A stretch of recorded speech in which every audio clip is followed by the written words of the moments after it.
Thank you, Sam. Just a reminder, Tuesday, go vote. I'm not going to tell you how to vote. It's none of my business how you vote. Pray. Ask God how you should vote. Last election was decided by 5 million votes. It's estimated that 54 million people who consider themselves Christian evangelicals stayed home. Don't complain about the mess our society is in if you sit on your blessed assurance on Tuesday instead of going out and voting. So that's all I got to say about that. Parenting 101. Take out your bulletin insert. You got your phone, turn it off. Just take a few minutes here this morning. Got a few fill-ins there for you. And we're going to be looking at 2 verses right there in your bulletin insert. Deuteronomy chapter 6, verses 5 through 7. Sometimes this is called the Shema. We will talk more about that in a moment. Love the Lord your God with all your heart, all your being, and all your strength. These words that I am commanding you today must always be on your minds. Recite them to your children. Talk about them when you are sitting around your house and when you're out and about, when you are lying down, and when you are getting up. And then the second verse there, Proverbs chapter 22, verse 6. There we go. Chapter 22, verse 6. If a young person is brought up in the right way, when he hath grown older, he shall not go away from it. That's out of the Wycliffe Bible. Let's bow our heads in a word of prayer. Now, Lord, we pray that you would open our hearts, take these words. We pray that we would learn something today that we can use to make our lives better for you, but also for ourselves and our families and our community. In your name we ask. Amen. How many know what a mezuzah is? Okay. It's not a dish at the Italian restaurant. A mezuzah, let me catch up here. Baby dedication, all right. Well, there we go, there's a mezuzah. In a Jewish household, there's a little, it's about the size, a little bit bigger than a Kit Kat. And it's right at eye level. And when they have one of these in every room of the house except for closets and the bathroom. So when you walk through a doorway, there would be a mezuzah. When you come to the house, there would be a mezuzah. And that contains, part of what that contains is the Shema that we talked about. Love the Lord your God with all your heart. It's written there. The idea is that the Lord told the Hebrews, I want you to remember these things. I have brought you through a lot. You've had a lot of experiences. I want you to teach these things to your children. And so every time, and the tradition came where they started putting it on the doorpost. So if you are ever around an Orthodox Jewish home, they will either touch that or they will kiss that as they go from room to room, go into their house or go from room to room, just as a reminder what God has done for them. And the children see that every single day, and they give that respect because of what the Lord has done. They said the commandment, we read it there a few minutes ago. We are to be thinking about God when we're sitting around, when we're walking around, when we're lying down, or when we're getting up. Well, I guess that about covers it. The rest of the time is ours. God wants us to be mindful of Him and what He has done for us. Judy and I made a shocking discovery soon after Ken Jr. was born, that they don't come with instruction manuals. We figured our parents had it all figured out. We didn't realize they were just kind of making it up as they went along. And any of you that are parents, you know that that's the case. 2 children were heard discussing their parents. The first said, I'm really worried. Dad slaves away at his job so that I can have everything I need, so I'll be able to go to college someday. Mom works hard washing and ironing, cleaning up after me, taking care of me when I'm sick, driving me everywhere I want to go. They spend every day of their lives working for me, but I'm worried. His friend asked, what do you got to be worried about? The first guy replied, I'm afraid they're going to try to escape someday. Well, for those of us that are parents, I think all of us at one time or another thought, wow, is there a way I can escape that? And unfortunately, there are those in our societies that do get up and they leave their responsibilities. But most of us tough our way through it because we know that our parents did it for us, and we know we have to do it for our little one. So what I'd basically like to offer you this morning is a recipe for success in parenting. A recipe for successful parenting. Parenting 101. First ingredient in our recipe is our children. We need to recognize that they are gifts from God. And God has made every one of us in a special way. The personality, all of the things that go into it, God chose you as parents to get the little one that you have, and chose that little one just for you. Psalm 127 says, behold, children are a heritage from the Lord. The fruit of the womb is a reward. Like arrows in the hand of a warrior, so are children of one's youth. Happy is the man who has his quiver full of them. Now, kids have a way of changing our priorities. I heard one guy say, and I experienced it myself, when I held my little boy for the first time, just a few minutes old, I realized what my father had been trying to explain to me and get me to understand for the first 20 plus years of my life. And that awesome responsibility of a father and the potential that I had in my arms to make a significant improvement or contribution to the world and to society. Kids change our priorities. When we're growing up, we think only about ourselves. How we're going to spend our money. Kids help us change our priorities in many, many ways. And I'm not just talking to parents. As grandparents, our priorities get changed. Another gift that kids give us is the gift of purpose.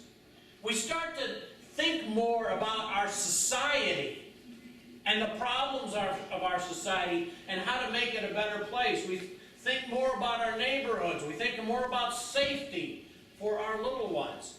So it changes our priorities. Kids change our priorities, and kids give us a purpose. But that comes with a price. See, there's a difference between, I learned this in business a long time ago, there's a difference between activity and productivity. C. Richard Stone said, it isn't so much how busy you are, but why you are busy. The bee is praised, the mosquito is swatted. So make sure that when you're doing something, you're doing the right things. I found this interesting. One mom, she had a blog. I don't know how moms have time to do things like this, but she wrote on her blog, how to bake a cake. Preheat oven. Get out utensils and ingredients. Remove blocks and toys from the table. Grease pan. Crack nuts. Measure 2 cups of flour. Remove baby's hands from flour. Wash flour off baby. Remeasure flour. Put flour, baking powder, and salt in sifter. Get dustpan and brush up pieces of bowl baby knocked on the floor. Get another bowl. Answer the doorbell. Return to the kitchen. Remove baby's hands from the bowl. Wash baby. Answer phone. Return.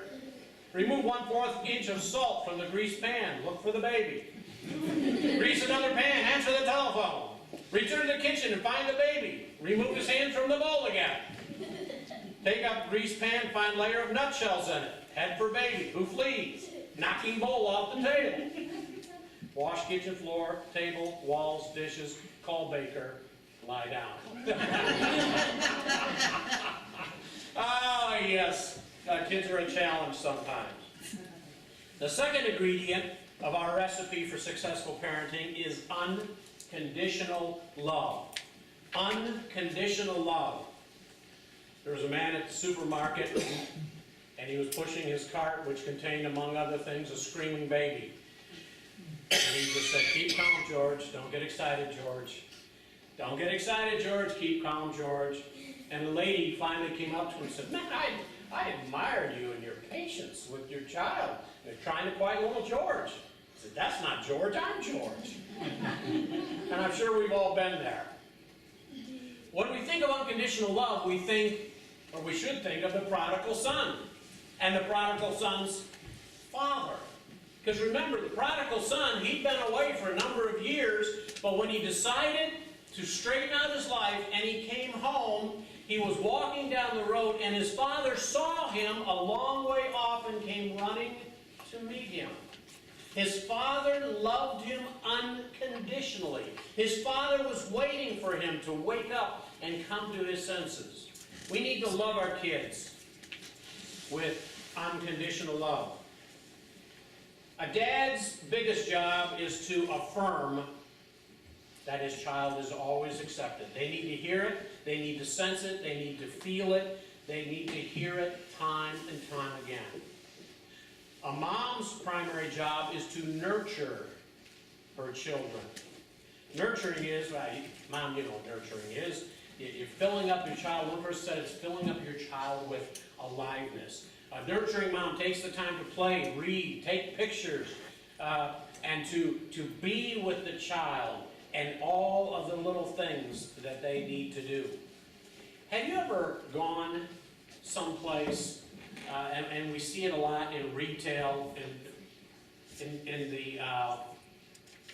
in stores and retail and that type of thing, where folks are on the lower end of the financial scales, what I'm talking about, and sometimes you look at them and they just have a dead, hollow look in their eyes, like they don't know how to communicate with people.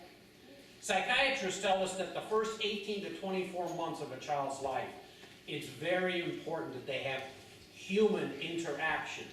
That you're talking with the baby who can't talk yet. That you're making the baby smile. You're cooing it. You're having that interaction. Kids that don't get that attention, they're plopped in front of a TV or they're plopped in front of a video game.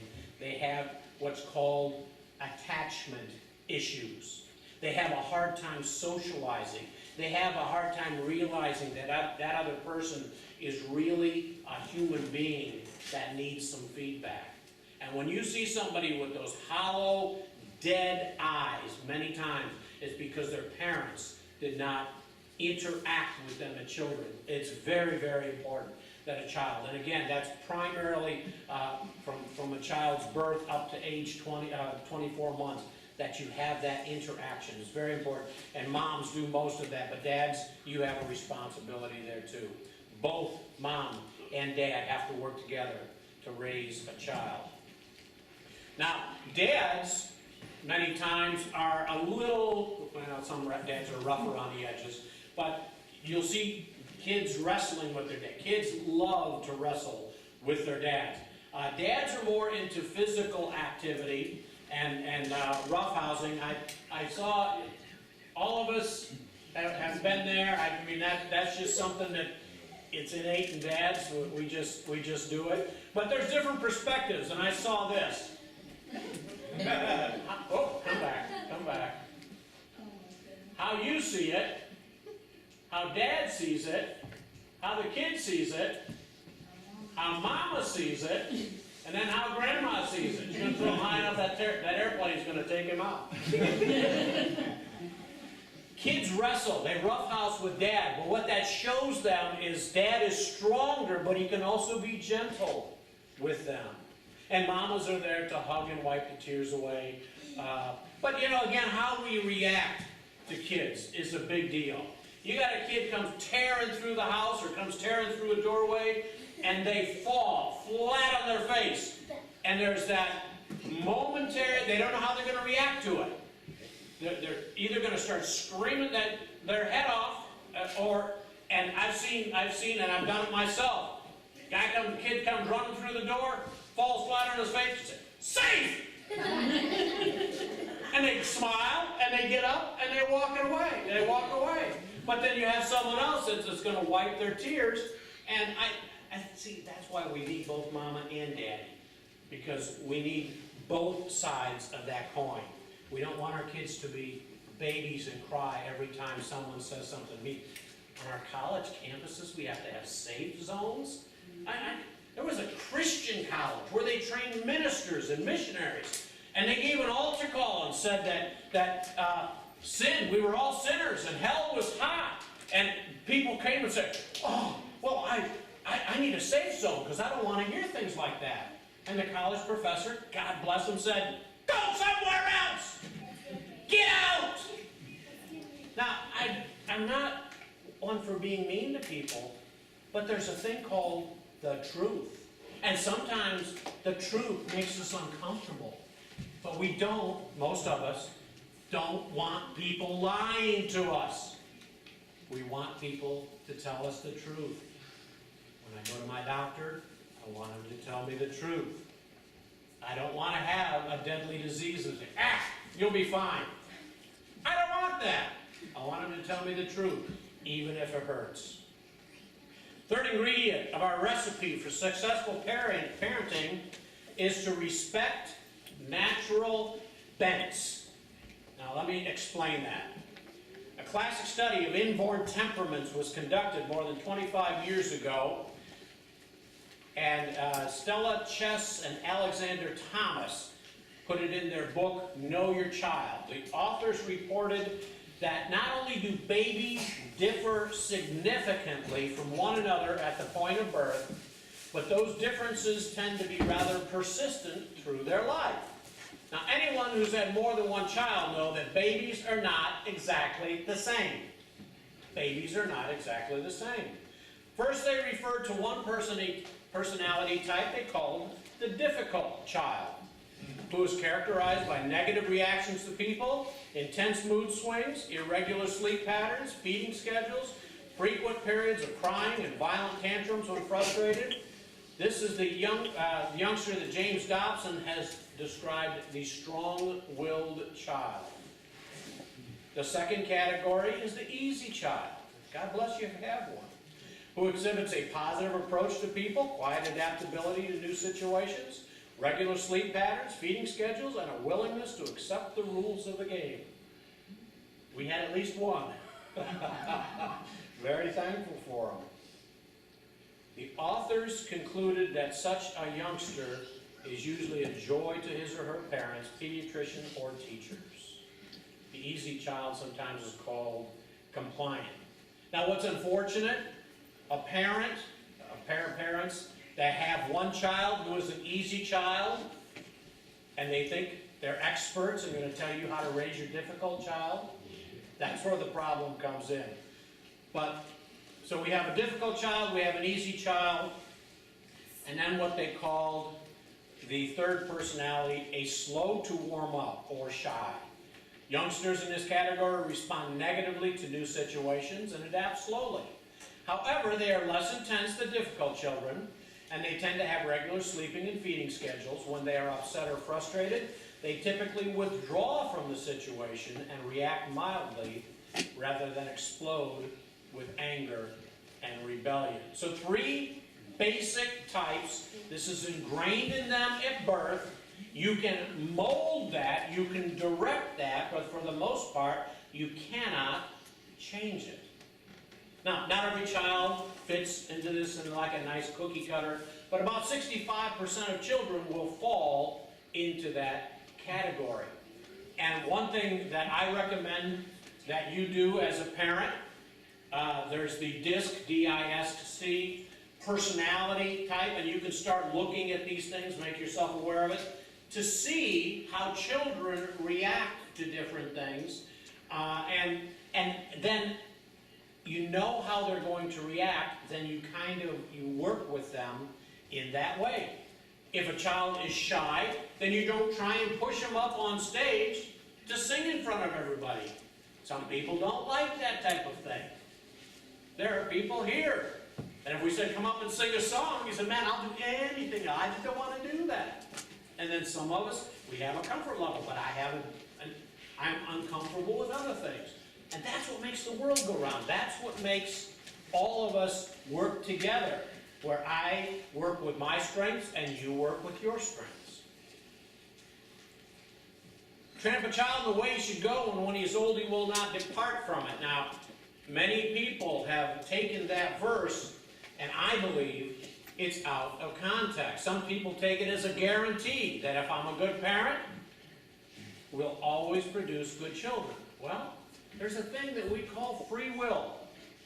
Each and every one of us can make a decision on whether we're going to do the right thing or the wrong thing, whether we're going to do the easy thing or the hard thing. And just that way, our kids. Now, we can train our kids right, and I've seen it happen where the kids are trained right. They're in Sunday school, they know the Bible, they pray to God, they know all the things, and then when they're older, they live their lives in a different way. But that's their decision.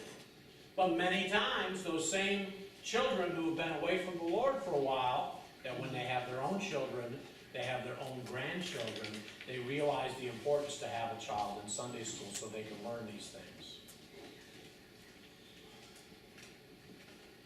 We've talked about the Shema, how that in the Jewish homes, they know what's in that little scroll. Actually, a Hebrew scholar, a scribe, writes the verse out by hand and puts it in there.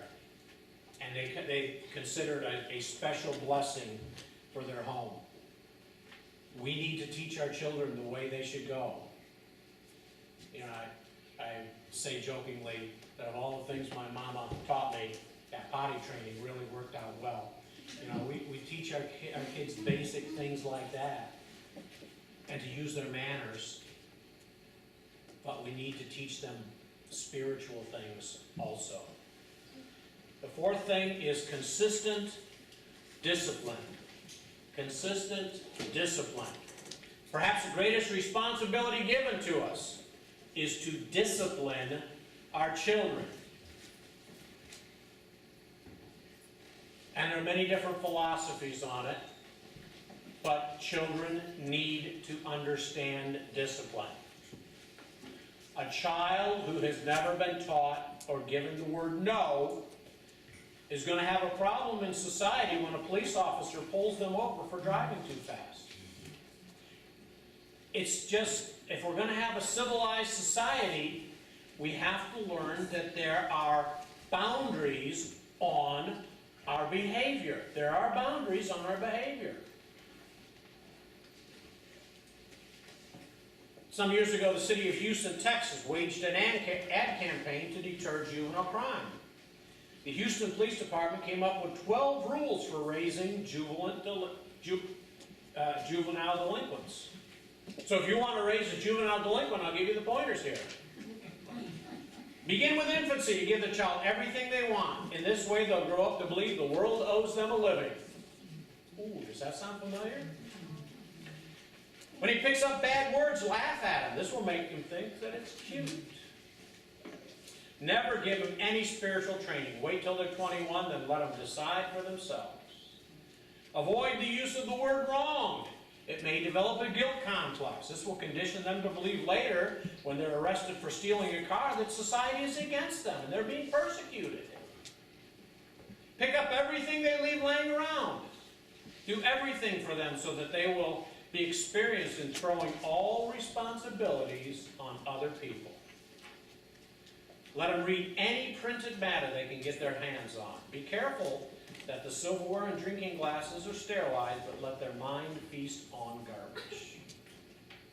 Quarrel frequently in the presence of your children. In this way, they won't be shocked when the home breaks up later. Give a child all the spending money they want. Never let them earn their own. Satisfy their every craving for food, drink, and comfort. See that every sensual desire is gratified. Take their part against the neighbors, teachers, and policemen. They are all prejudiced against your child. When they get into trouble, into real trouble, apologize for yourself by saying, I never could do anything with them. And then finally, prepare for a life of grief, because you're almost guaranteed to have it. Rules to raise a juvenile juvenile delinquent. Ephesians 6:4 has two words which describe the responsibilities and methods that we're to use in child rearing. And you fathers, do not provoke your children to wrath, but bring them up in the training and admonition of the Lord. The first word translated training can refer to discipline, but normally it means the broader definition of education, especially entire training, particularly of the young. Second word, admonition, comes from the combination of two words, mind and place, and involves the idea of reasoning and gentle or friendly reproof. You should be able to disagree with someone without being disagreeable. Now, this may come as a shock to some people, but if you see something on Facebook that you don't agree with, you can just move on. Doesn't have to change your life, doesn't have to turn you inside out. You can just move on with your life.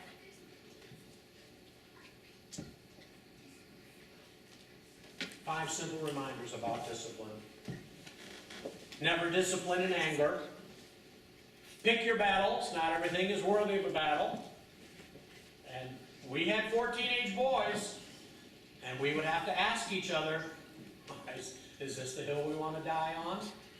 I mean, how big of a fuss are we going to make about this? Is it really that? Now, sometimes it was, but other times it wasn't. Pick your battles. Realize that even children need to express anger from time to time. Children should be allowed to express a different point of view, and maybe with anger, but not disrespect. There's a difference. I could always disagree with my father, but I could always do it with respect. And you children, as a child, I can say growing up, and even as a husband, I can always have the last word.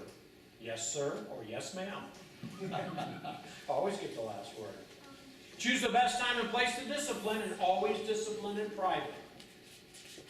Choose your words carefully and speak in a soft tone of voice. You know, this is one of the things that they teach police officers. They pull you over to the side of the road, and you're sitting there, and maybe you've been driving a little bit too fast. I mean, the police officer doesn't come up to the window and pound on the roof. Why are you driving so fast? I'm going to get hurt out there. They talk very gently. You have your driver's license and your registration, please. Yeah. Speak with a tone of voice, because you need to be angry at the action and not the individual. Children need to learn that shouting and screaming is not the only way to communicate. Whether they've done something wrong or somebody else has done something wrong, we ought to be able to compose ourselves and have an intelligent conversation. Proverbs 15:1 says, a soft answer turns away wrath, but harsh words stir up anger. The fifth ingredient is admit your mistakes. If you were following the bulletin closely this morning, I changed the order. I don't know why. I'm sorry. I apologize if I've messed anybody up. It was in there. It was right. I wasn't thinking. Sometimes those things happen. One day a wasp flew in the window, and a little boy, seeing the brilliant colors, began to cry for it. He wanted it. The mother heard the little boy crying and said to the nanny, whatever he wants, give it to him. So the nanny returned to the boy, and a few minutes later, Mama hears a blood-curdling scream. And she says, what in the world is going on? The nanny says, he got what he wanted. See, sometimes we want things that we really shouldn't have. Sometimes we want things that aren't necessarily good for us. And we have to teach our children that just because we want it, just because they want it, doesn't mean it's going to be good. The idea that good parents always produce good children and bad parents always produce bad children is just not true. We all know families where the parents were a walking disaster and the kids turned out to be decent people. And we also know the opposite, people who seem to be upstanding citizens and their kids were a mess. But we all have the responsibility to teach our children, to teach our grandchildren. Now, in my day, that included the neighbors. If one of my neighbors saw me getting into mischief, I could be expected to have either be pulled home by my ear or be sent home and have my mama waiting for me because she'd just gotten a phone call. I'm not saying that's the way it should be, but I'm saying that we should have that attitude as parents, that if somebody sees my child doing something wrong, I want you to correct them. Correct them in kindness. Don't be mean to them. Correct them in the proper way. It's always been said. It's always been said. I've heard it. You hear it. Boy, I wouldn't want to raise kids in this society. And I was reading, and I didn't write it down, but the gist of it was all the problems in the world, and kids not respecting their elders. I just went right through the list, and it was written 4,000 years ago. Adam and Eve had 2 sons, and one killed the other. And it wasn't because he watched too many video games. It wasn't because he watched big-time wrestling on TV. It wasn't because of the kids hanging around in the corner and drugs and all of that kind of thing. Evil is in the heart. Let me ask you a question. Those of you that have had kids, did you ever have to sit down and say, today we're going to learn how to lie? You ever have to teach your kids to lie? No. They know how to do that all by themselves. The thing we have to teach our kids is how to tell the truth. Wow, what if that got out into politics in the world we live in, huh? It's an awesome responsibility. Children are a blessing. Children are a heritage from the Lord. And believe me, they can be the worst thing that ever happened to you if you raise them wrong, or they can be the best thing that ever happened to you if you raise them right. And we, this morning, have made a commitment. Parents, Bella and Megan, the family members, and the church congregation have made a commitment that is, as much as it's within our power, we will raise these children to love and obey the Lord and to live a good and decent life and be citizens, good citizens, not only of this earth, but prepare them to be citizens of heaven when that time is right. Let's all stand together and bow our heads in order of prayer. Lord, we pray that you would take these words. We pray that you would help each and every one of us that has contact with a little one to love them, to raise them right, to help teach them the right way, and help them understand that you are a God of love. We pray that you would be with those here in church today that are hearing this message, that, Lord, you would just make it a part of our heart and lives. We can't change yesterday. We can't change the things that we've done before, but we can make tomorrow a new day. We can purpose in our hearts to start doing the right thing today and in the future. Be with us now in the rest of the service. In your name we ask, amen. Let's remain standing. Closing word, closing